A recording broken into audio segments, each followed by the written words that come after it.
Johnny, question for you. Yeah. If I was somewhere in Kokomo and it wasn't our house and it wasn't the flower shop, where would I be? Easy. Humble home. Yes, you're right. You guys, listen up. Humble Home is my absolute favorite place to be for so many reasons. No matter what I am looking for, I always check Humble Home first. Clothes, shoes, toys, decor, furniture, makeup, they literally always have something that I need. They have brand name items for cheap. Their inventory is constantly changing, so it's part of my weekly routine to do a Humble Home walkthrough. You absolutely need to stop by. I promise you won't be disappointed. While it is a discount store, it's not your average discount store. It's clean, organized, and everything has its place. I get zero anxiety when I go in, unlike other discount stores.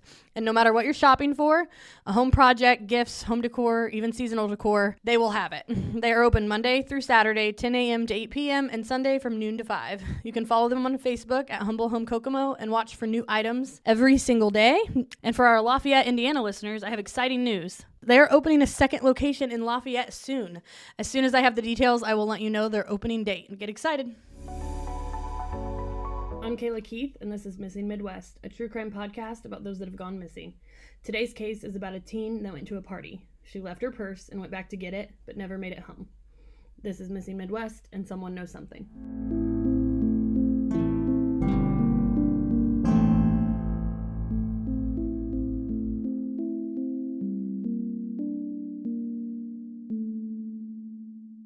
Hello. Hey.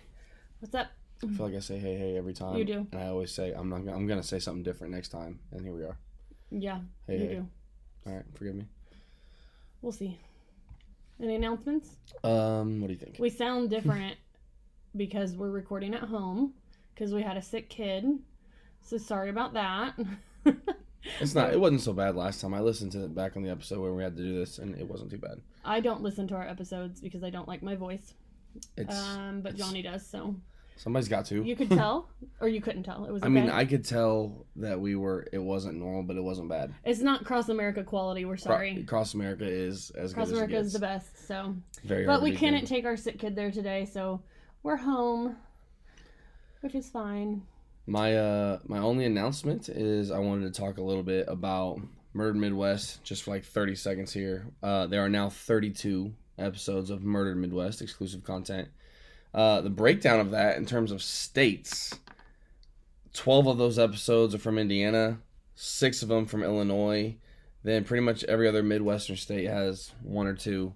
So yeah, we're going to try to diversify a little bit. Yesterday was in Ohio. It was only the second case in Ohio. But yeah, as well, I would like to add that if you would like to look into our exclusive content or our merch store, you can go. The fastest way is to go to our Instagram and click on the link in our bio. It's like the link. It'll say Linktree, So.Will.I.Studos. That's the best way to do it. And it'll show everything you need. Yeah, subscribe. Tell your friends. Yeah. We want to keep this going, so we have lots of episodes and lots of cases subscriptions lined make that up happen. So if you're already subscribed, thank you very much. Yeah, we love you. So we ready? Can I go? Let's ride. Okay, let's ride right into this. We're in Indiana today, and this is a good case. I knew about this case, so I was excited to get in and learn more about it because I didn't know all the deets of it. There's a lot.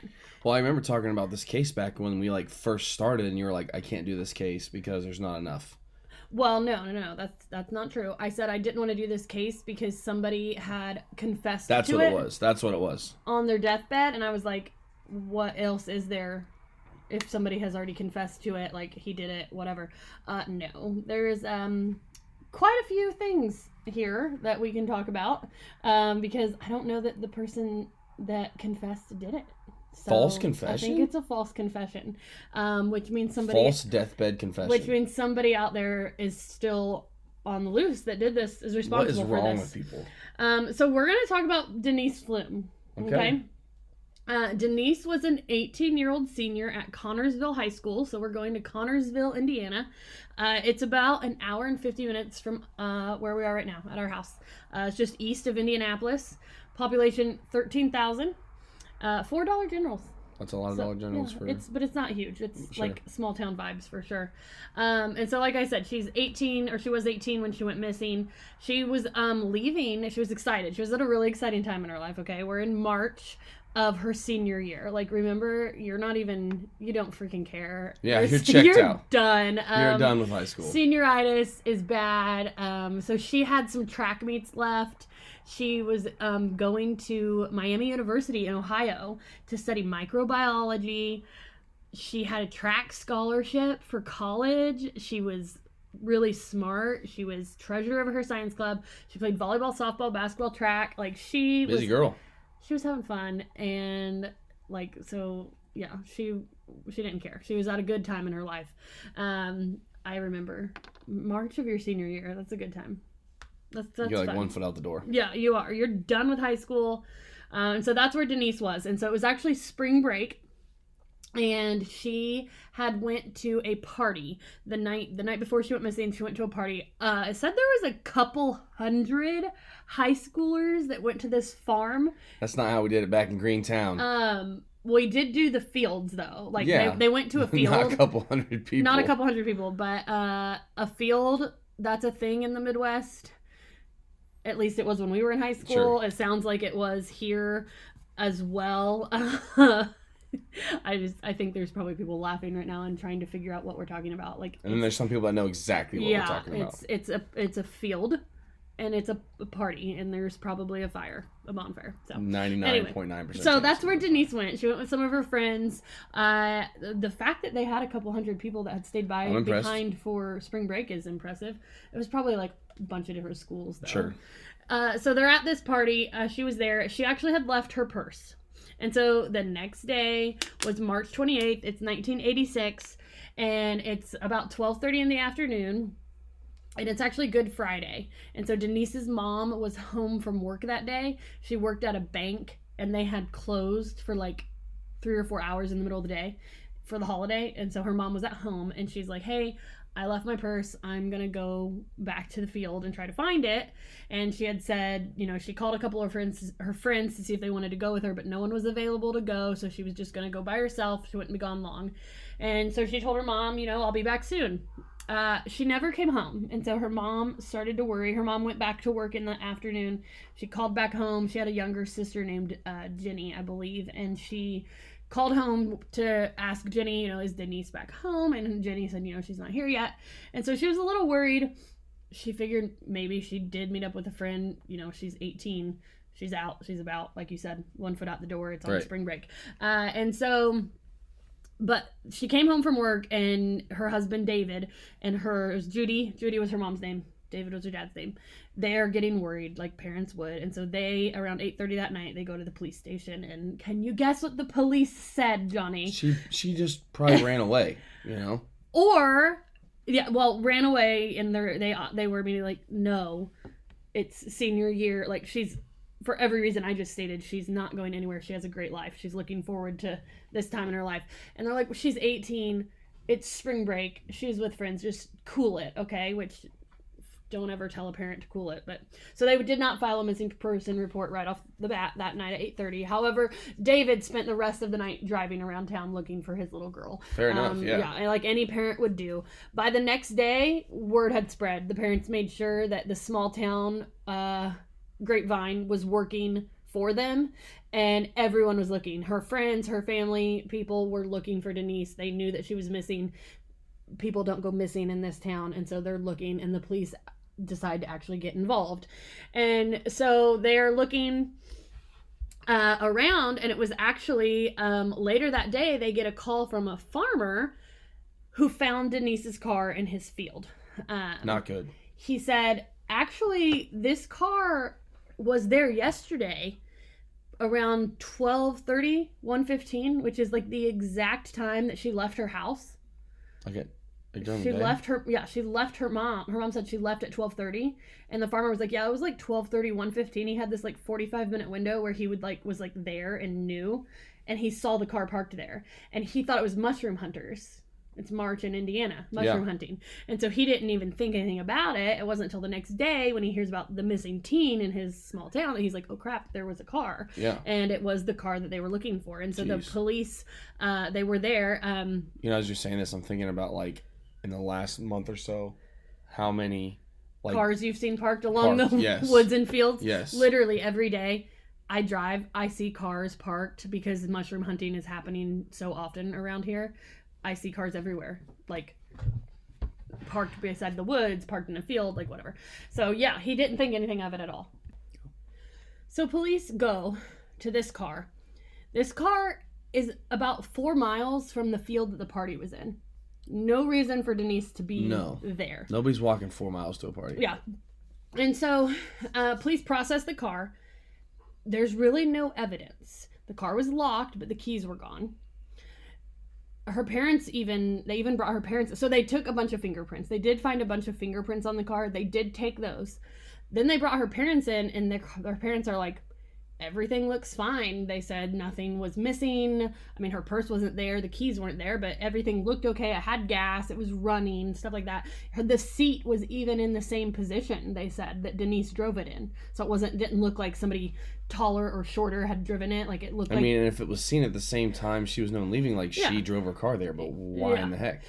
So nothing really looked off for them, and so... They take the car, they process it. The next day, the police go back to the crime scene. I say crime scene. They don't know if it's a crime. They go back to the scene where the car was found. And there is a red handkerchief there. Police are certain that this handkerchief was not there the day before. And so Denise had a red handkerchief. They talked to her parents. They're like, we found this. So they take it, they bag it, they keep it. This is like the one piece of physical evidence that they have. After they took the car, they went back the next day, and there's just this red handkerchief laying there. So I'm so confused by that.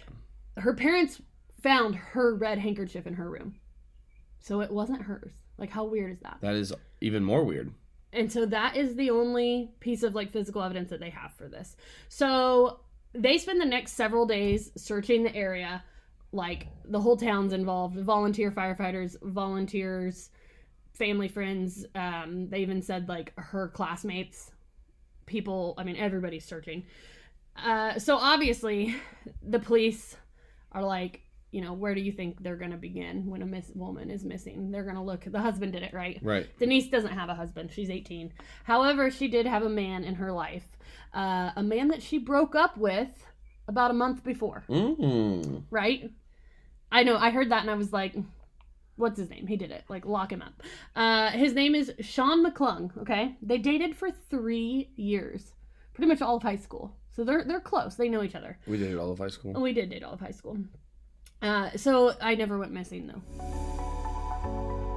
Are you looking to buy or sell in 2024? Let Amber White help you find your home sweet home. Amber is a local realtor to the Kokomo and Howard County area, and when I say she knows her stuff, she knows her stuff. When we decided to move closer to family, I literally messaged Amber and told her I wanted to sell my house, and then later I want to buy this house, and she made it all happen.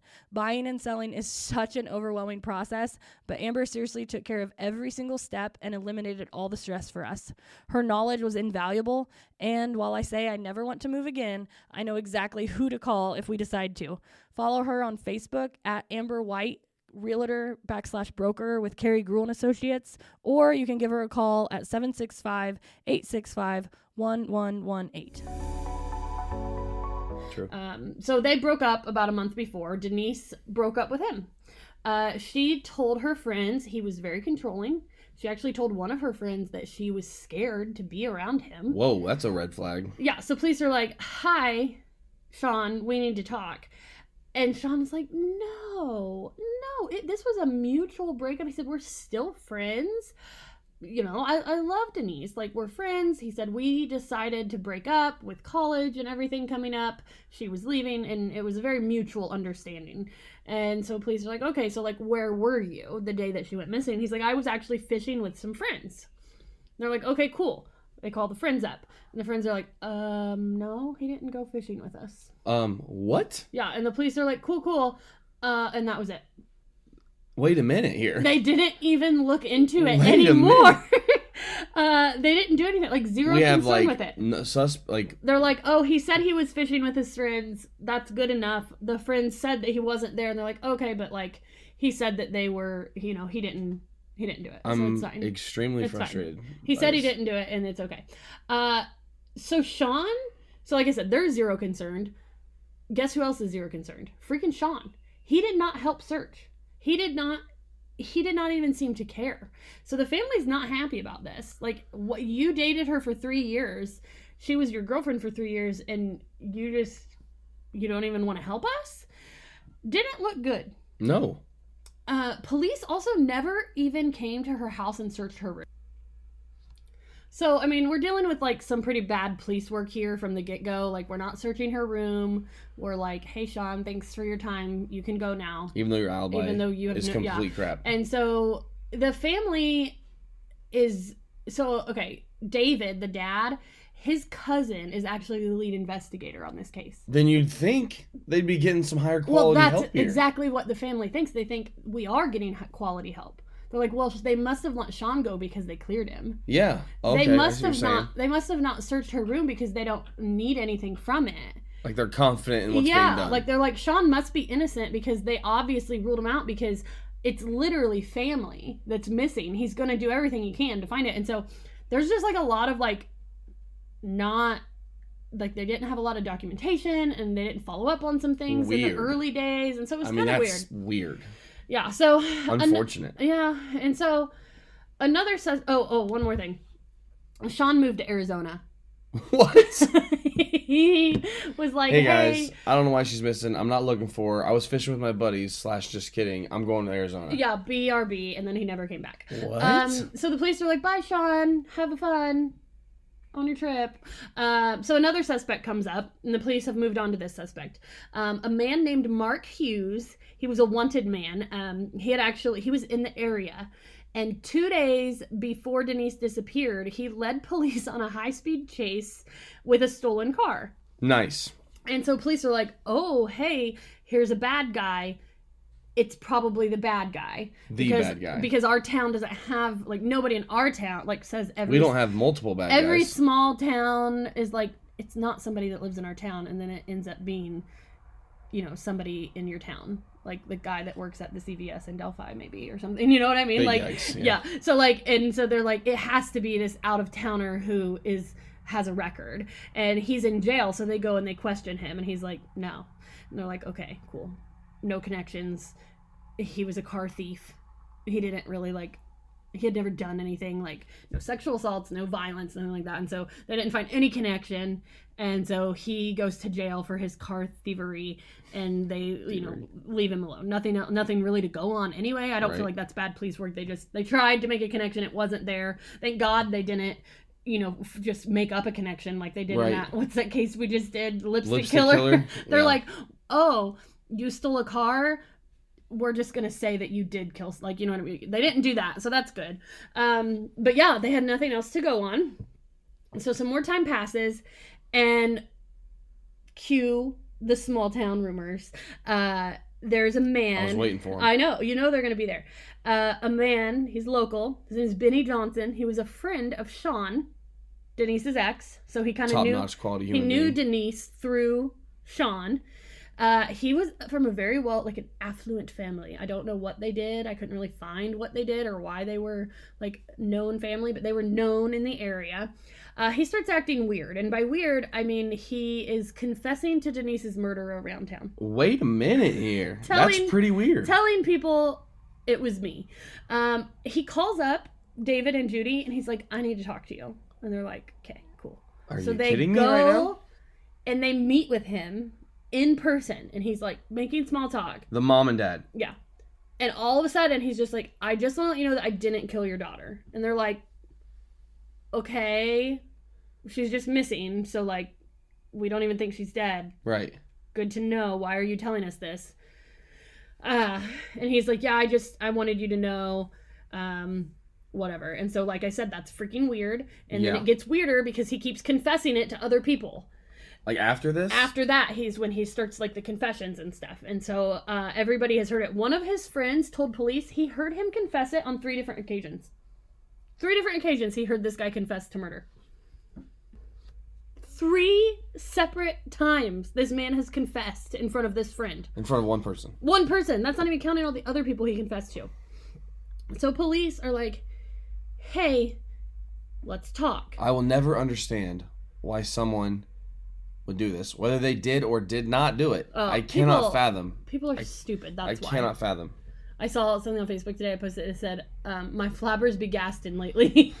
He said people have been peopling lately. I'm Yeah. telling you, it's been rough. And people do this. People confess and think it makes them, I don't know, cool, scary. Like, what are you going for here? Very this confused. can't possibly be gaining you friends. Like, maybe he wants less friends. Maybe that's what I need. Maybe less people will talk to me if I just start confessing. Let's not to do her. that. Let's not try that out. So anyway, police are like, yeah, we need to talk. And so guess what his family did? Immediately hires a lawyer. And it's like, nope, Benny's not talking to anybody. Nothing screams innocence Like hiring a lawyer before you're like actually a suspect. But also, I'm like the most advocate for don't ever talk to police without a lawyer. So I mean, I hear you. I but also don't think it's weird. He was confessing before. I agree. Yes. You know what I'm saying? Yeah, It's different. I know. Anyway, so cue even more small town rumors because this is like sketchy. So police are like, dang it, we can't talk to him. So now more people are coming forward like, hey, Benny told me this. Benny told me that. One girl comes forward and she's like, hey, I just want to let you know that like, right before Denise went missing, Benny was throwing a party at his family's cabin. And he asked some of us to go up to the cabin. I don't know where this cabin was at, but to go to the cabin and like get it ready for the party. And she goes, we're there. And there's this like huge spot of blood on the floor. And she said, I asked Benny, like, what happened? And he was like, oh, somebody lost their virginity here. It's fine. What? And she was like, excuse me? Like, what? No. So the friend tells the police this. And so, again, nothing happens. The police don't search the cabin. They just, I don't know. I don't know if this is just crappy police work or what, or maybe they can't do it. I don't know how you can get, I mean, they have that's a reason to want to search something, plus his confessions. I don't know how they can't get into this cabin, but they don't. Seriously. I don't know if they don't want to or they can't. I mean, again, it's family. So if you have a hunch or any kind of inkling, like, make it happen. Yeah. To me, blood on the floor and a confession is reason enough to be able to get a search warrant. I don't care if somebody warrant, said right? they had a bloody nose and you saw the bloody nose. Why can't you get a search warrant? I don't understand that at all. Anyway, so yeah, I'm not sure if they didn't get the search warrant because they just didn't try or they couldn't. To me, it seems like a very easy search warrant to obtain, so maybe they just didn't even try. Anyway. One of the best decisions I've ever made for myself is something I never thought I would do. You want to know my secret? Hiring a cleaning company. Like, who does that? I never thought I would say that I'm going to have my house clean for me. But in this season of life, with young kids and sports and work and side hustles, I had to decide how I wanted to spend my free time, and cleaning was not on that list. Stanley Cleaning Company has given me my free time back. They come once a month, and they sweep and mop my entire house and clean my bathrooms for me, and let me tell you, it is my favorite day of the month. Coming home to a sparkling clean house and knowing that I just saved 3+ hours of my time to spend with my kids is such a mental health game changer for me. It doesn't matter who from their team comes, they leave my house shining. And the best part is it's affordable. Christine offers an a la carte menu. You can do a general or a deep cleaning, just a sweep and a mop. You can do once a month or every week, a spring cleaning or a pre-party clean. She even has a postpartum mom clean that happens while you're in the hospital having your baby, and I can attest to that. It is amazing. Give them a call today for a free quote, and I promise it will be the best self-care you can imagine. You can find them on Facebook at Stanley Cleaning Company, or you can give her a call or a text at 765-860-3606. Police then get a phone call from another lady. Her name's Vivian. I love the name Vivian. I wanted to name Raylan Vivian. Anyway. No offense to anybody named Vivian. Just wasn't on my list. So, anyway. I liked Vivian. Johnny didn't. Anyway, moving on. Vivian calls police and she's like, hey, thought you might want to know the day, more specifically the afternoon that Denise went missing, I was in my house and I heard 3 blood-curdling screams from a woman. How far past her missing are we right now? I don't know. I didn't really say. We're just like in the... It just feels in the like investigation part. This feels like a next day thing. Yeah, I don't know. It was within the days after her disappearance. They're investigating. These people are coming forward. I don't know. Anyway, she's like, I hear this screaming from a woman. It's coming from a field that is like to the south of my house. And she was like, I heard the screams. I looked out. I didn't see anything, but I just thought, like, maybe you might want to know that. Guess who owned the field Our boy the Benny. screams are coming from Benny's family. This affluent local family. Guess how far the field is from where the car was found. Oh, Raylan, wrong kid.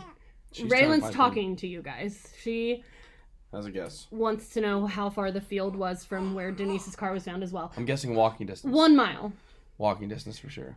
Denise's car was found 1 mile from the field owned by Benny's family where the blood-curdling screams happened on the day Denise went missing.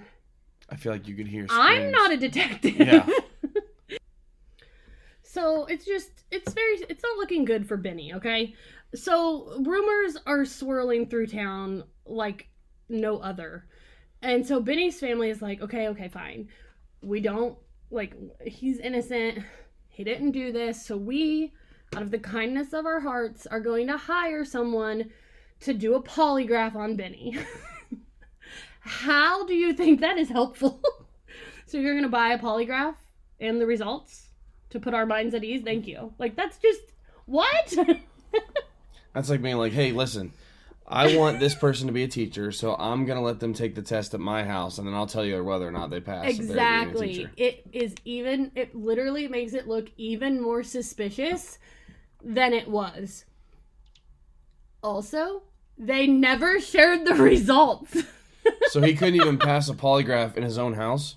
Yeah, he couldn't even pass with his mom giving it to him, I guess. His mom I saying, don't know. red plus blue equals purple. True or false? His mom is I don't know. With his dad probably made the polygraph in the garage, and his mom was asking the questions, and they still couldn't release the answers because he couldn't pass it. So why is your heart rate up when we're asking basic addition? Just crazy to me. So suspicion on Benny is at an all-time high, but nothing can be done. So we have 3 men. 3 men here. We have bad alibi boyfriend, bad guy in general, and Benny. Who do you think at this point looks the worst? We're just going to stop with the story here and let's have a little meeting. As of right now, my vote is the bad alibi boyfriend. I don't know how you say, I went fishing. And they're like, no, you didn't. And you're like, I'm going to Arizona. So if I had to rank them, I would pick... I think this guy that keeps admitting to it is an idiot. Well, so I would pick bad guy, probably didn't do it. Then I'd do Benny, or then I'd do Sean, the boyfriend, because I feel like he might have just been scared. He was like, I was fishing. It looks bad.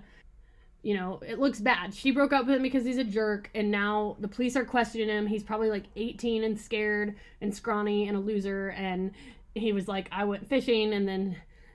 so maybe he's just scared. So I put him at the second, and then I put Benny at the top because you think I think it's idiotic to confess to something, but I think you should get in trouble to confessing. You should, but there's some actual evidence there. So that's my ranking: Benny, Sean, Mark, Hughes. I also think you should just get arrested for the whole we're buying our own polygraph test thing. Yeah, that was stupid. Okay, so anyway, now we're back to Mark Hughes. Remember him? That's a bad guy. Number two. That's my number 2. So he got arrested for the whole stolen car, high-speed chase thing, and he spent the next year in jail. Okay?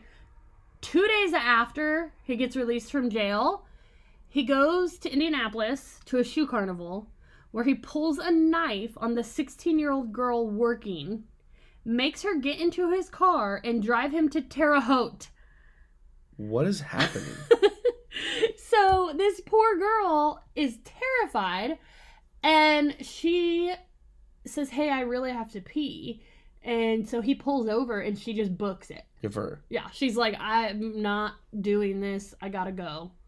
BRB. And Respect. she freaking runs, Respect. which, can you imagine how terrifying that is? But she does. And Mark, he's like, okay, bye. And he just leaves. He drives away. Thank goodness for her. Right. So she runs. She finds help. She's over an hour from home at this point, which is terrifying, but she finds help. And about a week later, police catch up with Mark and they arrest him. And he gets charged with kidnapping, robbery, theft, assault, all of this stuff. He's actually still in prison. He got sentenced to 55 years in prison. He's still in prison for this for that crime. Yeah. Wow. You would think that police might be like, light bulb, okay, now we went from... He's not just a car thief. We went from car thievery He's a to kidnapper. kidnapping a girl. At with a knife knife. point. Yeah. Yeah, because obviously his plans weren't good. Like, there were no Right. good intentions driving her that Obviously, far yeah. away. No, they didn't. They never went back and questioned him. They've never questioned him again. Never went Well, back and good looked news. into him. He's still there. Even though he was literally in town when she went missing and obviously within a year decided he was going to kidnap women. No. I feel like he moves up to number 1 for me, even ahead of Bad Really? Alibi Boyfriend. And I mean, he's Benny capable. with the blood in his cabin and the screams and stuff. Well, they couldn't He is prove capable, blood. obviously. Yeah. I mean, I feel like that is always like. Yeah, crazy. I mean, everybody's capable of everything. Like, I don't necessarily believe that. I guess. Okay. So August 1988. Okay. Judy is at home. It's Wednesday afternoon. It's her day off from work. Her day off is always Wednesday. Always has been. Her phone rings. It's a collect call from Virginia. Hi, Mom. It's Denise. No. Yeah. It sounds like her. The accent is the same. Denise's mom, Judy, is like, oh my gosh. And so it's never reported exactly what is said on the phone call, but she immediately calls police and reports it. The police were able to trace the call to an apartment in Virginia. So David and Judy, the police they don't do anything. They're like, yeah, we found the apartment. And then they just stop. So we're still dealing with crappy police work here. So David and Judy are like, cool, what's the address? And they drive to Virginia. Because that's what you do. Why? Yeah, why would you the not? F are the police not the ones tracking this down? At least his brother. I don't like know. her His uncle. cousin. Oh, her His cousin yeah. still. Why are the police not doing this work? I have no idea. But the parents do it. The local police in Virginia help them when they arrive. So at least some police are doing their job. And they find a 19-year-old girl at the apartment who is obviously not Denise, who used to live in Connorsville and knew about the case and decided to call just to be a little brat. I don't understand why people do these things. She deserves to get kicked in the face every day. I don't understand why anybody would do that. Hate people False like this. confessions, this crap. People do this I crap hate all it. the time. I hate it. It's a horrible. We heard it with the there was a case we It did happens one of all our the first time. cases. Yeah. In tons of cases, people do this. Like so frustrating. Like, to me. get a hobby. That is not breaking hearts. Go Like, for get a what pet. reason? Volunteer. I can think of a million things So you could be doing frustrating. with your time. So frustrating.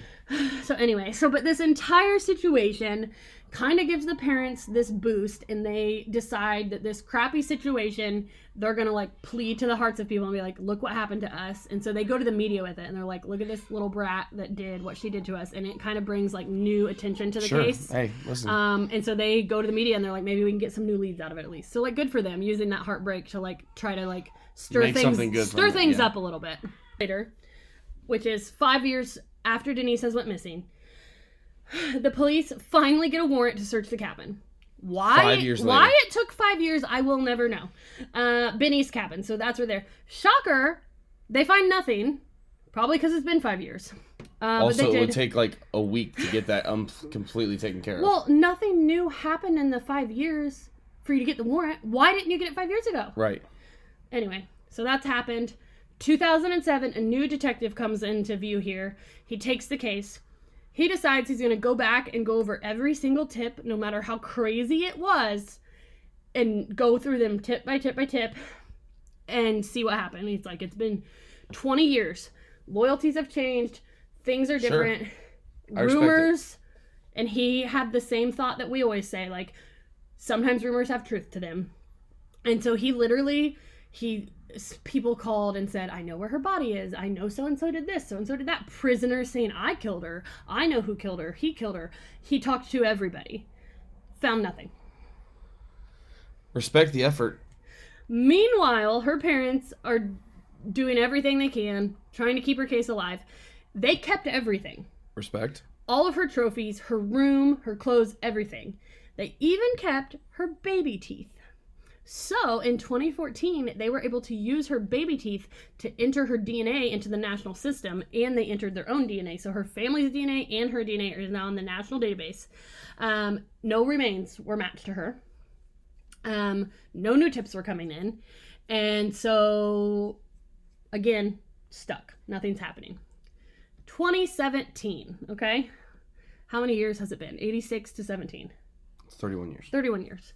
Sean McClung moves back. Bad alibi boyfriend. Bad alibi boyfriend comes back, and he brings with him a record of domestic violence, assault. Really? He's not a nice guy.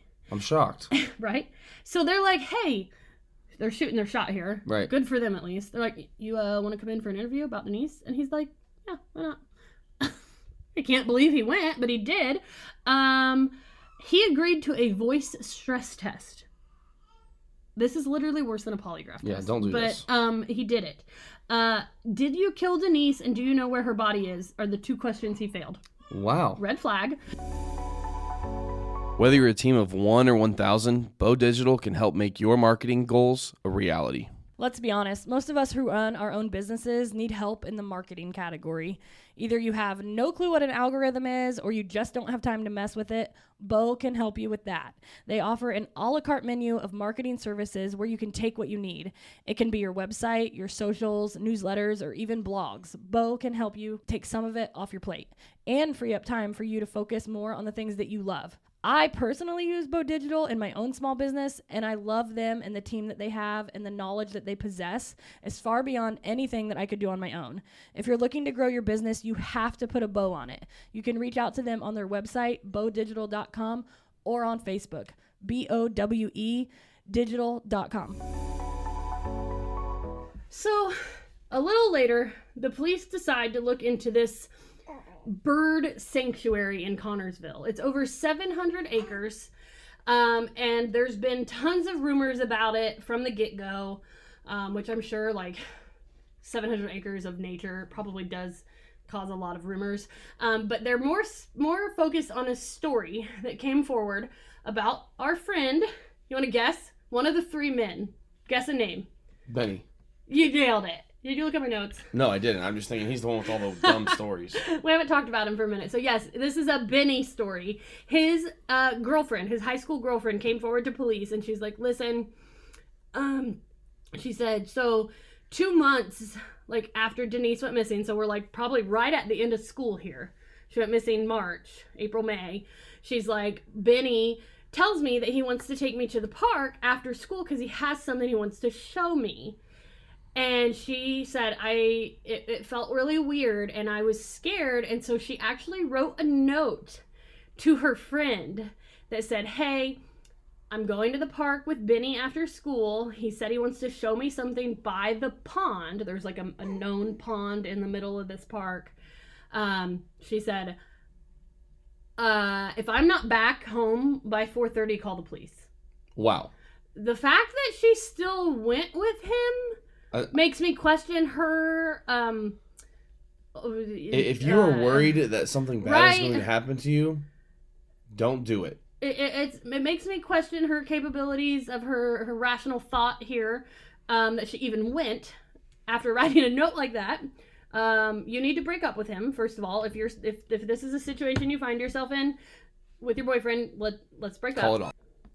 So for some unknown reason, she goes to the park with Benny, and they park the car by the pond, and he leads her back to the pond, and there's the woods and everything, and he tells her he has to show her something, and so he starts to lead her back into the deeper wooded area, and she said she just got this overwhelming feeling that she said she wasn't scared for her life. She didn't think he was gonna hurt her or kill her. She said, but she just knew that he was about to show her the body of Denise because she knew he had confessed to killing her.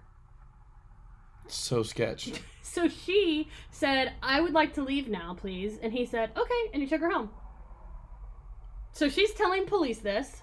And I have to hand it to police, honestly, because this is just a story coming from a girlfriend who clearly has some poor decision-making skills here. True. No offense, actually kind of some offense to the girlfriend, because why did you even go to that park? But anyway, but the police actually are that's a rumor. That's a story.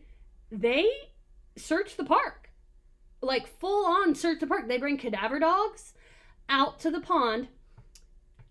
2 separate cadaver dogs hit around the pond on a dead body. Wait a minute here. So police go further and they're like, drain it. They drained the pond. They dug it up.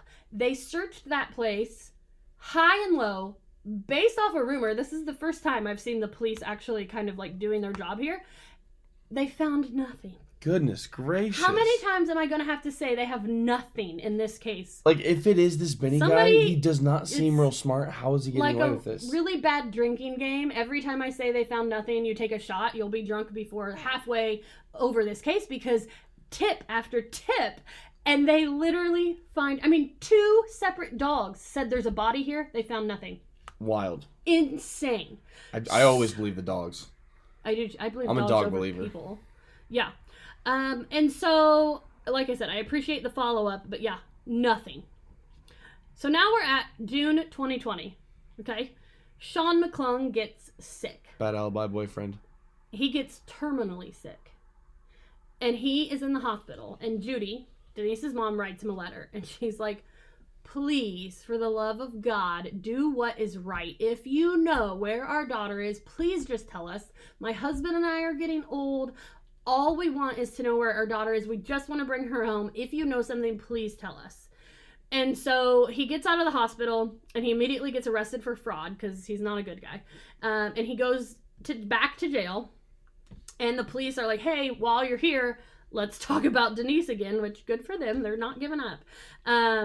He denies it all. And so they're like, cool, fine, go back to your cell. A couple days later, investigator gets a call. Sean wants to talk about Denise.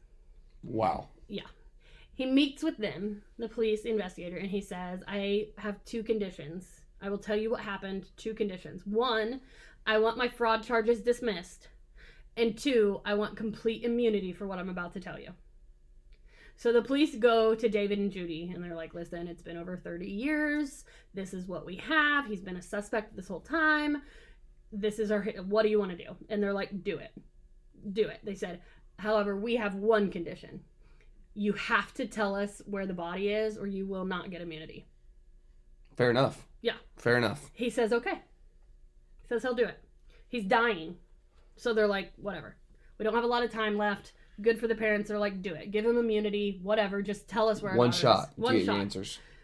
So he tells them that on that day in March, he got picked up by Denise and they went to drive around. And they end up at this like bridge thing in town where you can go, and they get out of the car and they are fighting, and he says he pushed her to the ground and she fell backwards, and when he went to check on her, she was dead. That doesn't make any sense right there. This is, you would think I would have more than 3 sentences of a story when you're confessing to killing somebody. That's all I have, because that's all his story was. I pushed her, she fell, she died. Did her dad hit him or anything? No, I don't know. I just feel like I don't know if he was there when he confessed. The dad wasn't there when he confessed. I guess, obviously. I doubt it. Anyway, so he says he walked back to town, called some people, and they came to help him take care of her body. But he does not elaborate on what happened, why they were fighting, where they took her, who helped him, none of that. And so he's like, okay, I'll show you where her body is. So police start taking him to these places, and he's like, oh, it's not here. Oh, it's not here. And they go to like several places around town and they never find her body because it's not there. And so they are starting to realize, like, you're not holding up your end of the deal. Your deal, you only got immunity to this confession if we found her body, and you don't have it. So they charged him with voluntary manslaughter. Charged him with it. So you're going to die in jail. 2 months later, he dies. Oh my gosh. After he dies, his story's worse than Benny's. After he dies, his attorney says, listen, in his final days, he completely recanted that confession. Oh my gosh. He only did it so he could spend his last couple of months with his family.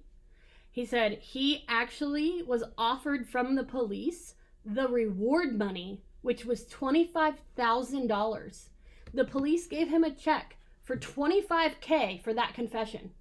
So he was labeled a murderer, and he got to spend his final days with his family and $25,000. I would confess to it too. I get to not be in jail. I know I'm dying in a couple months. I mean, he was still in jail, right? Because he didn't get immunity from it because they didn't find the body. Yeah, but when they charged him with manslaughter a couple months later, and like, sure. I mean, yeah, the time still, of it, he died. He knew he was on the clock. Talk about an incentive to confess to something. Oh my gosh. You get out of jail and you get $25,000. So he's out for me. Alibi boyfriend was number 1 on the list. And now I'm like, he just played the system with no conscience whatsoever. So that's where we're at with that case. That's it? Denise has never been found. Sean did confess to her murder, but recanted it. Benny has never been even questioned about it. So I do have one other thing to consider here. One other person that did confess to this murder. Wait a minute. We haven't talked about this yet? No. Larry Wayne Hall confessed to Denise's murder. If you know where Larry Wayne Hall, we've talked about him. He's a real piece of human garbage, nasty, soggy, moldy bread of garbage. There's a lot of women that you could chalk up to Larry Wayne Hall. Has confessed to over 35 murders of women in Indiana, middle Indiana. Nobody actually, no, you can't believe him because he likes to confess to them and then recant them. He's in prison right now, but he's only ever been charged with the murder of Jessica Roach, and he's serving a life sentence for that murder. But like I said, he's confessed to so many, but then been like, nope, never mind. He likes to just really mess with everybody. So there was one murder. He confessed to it, and they found a prescription for birth control with the girl's name on it. So they're like, oh, like smoking gun. He definitely did it. He has her medication. And they actually found out he faked that. It was a fake prescription that he made just because he wants people to think he's a murderer. Which he is. He is a murderer, but so he was just trying to take credit He's for like that trying murder. to add to his body count whether he did it or not, but we know he did multiple. And so, when you're going to that extremes of faking a prescription bottle to make the police think that you did it, there's no way to know if he actually killed Denise or not. Judy, the mom, has said the family leans toward Benny. I will say that. The family, they were leaning toward Sean, but when when Sean couldn't tell him where the body was, they kind of decided that, he was just doing that. And I think it's pretty obvious he was just doing it for the end of life thing. So they leaned pretty heavily toward Benny, but Judy has said, I can't rule out Larry Hall. She said, or the Hughes guy, really. I mean, he's clearly capable of those things. Judy, at least those two guys are in jail forever. Benny's just walking around. Judy's not focused on Larry very much. She does, like I said, they do lean toward Benny. I mean, look at all the things we have lined up against Benny. Benny's still never been questioned. I have no idea how, even with a lawyer, you can't be questioned. They have so many reasons to do that. I don't know. What's crazy to me is I don't think we've ever had a case where we had 3 separate people confess to a murder when they couldn't prove it. Mark didn't confess. No, but Larry, Benny, and Sean. Benny That's crazy. And Sean. 3 people confessed this murder, and they have no body. So, where the case stands now, so in 2022, something, they never really said what, but something sparked a new search, and police took cadaver dogs, to multiple places around town and searched it. Again, get your shot ready. Didn't find anything. So they're still active. They're still trying to solve it. Something else that has happened to this case, though, that has slowed the solving of it, those fingerprints, they lost them. Oh my gosh. Was it Cousin Eddie here that was doing the police work here? The lead investigator says he believes that those fingerprints are something that probably could help solve this case. I'm sure they would not hurt. So that's a real bummer.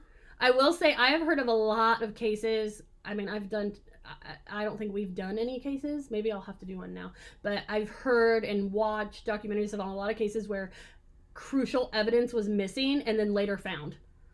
In stupid places. We cleaned out so-and-so's office. And then 25 years later, they find the rape kit in the basement or something like that. And somebody's able to... And it leads to an arrest. And so you have to remember when we talk about crappy police work and we talk about these mistakes that are made, that every single murder investigation, every single missing person investigation, these are humans. Mistakes happen. We're not dealing with... it's just one of those jobs where you expect there to be no mistakes. You expect it, but you have to remember that there are. And I do that at my job, and at my job, if somebody makes a mistake and gets the date wrong and we deliver flowers on the wrong date, it's like, oh, that was a mistake. That sucks. The customer's mad. It's not a missing persons case, but that doesn't mean that mistakes don't happen with missing person cases too, because we're all human. And so I hope they're still looking for that evidence. I can only hope the family is still searching for answers after 30 years. I can only hope that they find answers soon. There's over $100,000 reward that the family has put up to this day for information on the case. So if you know something, if you saw something, if you heard something, the Fayetteville County Sheriff Department is still active on this case. Their number is 765-222-1272. This podcast is a So.Will.I.Studos production. So will I. Did you know the Jefferson House of Flowers has been a local Kokomo florist for almost 100 years? Our trained designers make beautiful arrangements for literally any occasion. You can send flowers for any reason. Birthdays, anniversaries, get well, congratulations. The list goes on. We make flowers for funerals, weddings, proposals, and even proms. Let's be honest. Receiving flowers, whether you're at home or at your work, it makes you feel special. You get butterflies and you feel loved, and that's what sending flowers is all about, the feeling it creates. Call us at 765-452-8269 and let us create something special and send it out for you. Or you can stop in and see us at 4300 West, 100 North Kokomo. We always have a cooler full of flowers that are ready to go, as well as a boutique full of gifts. Shop local, support local, and send flowers.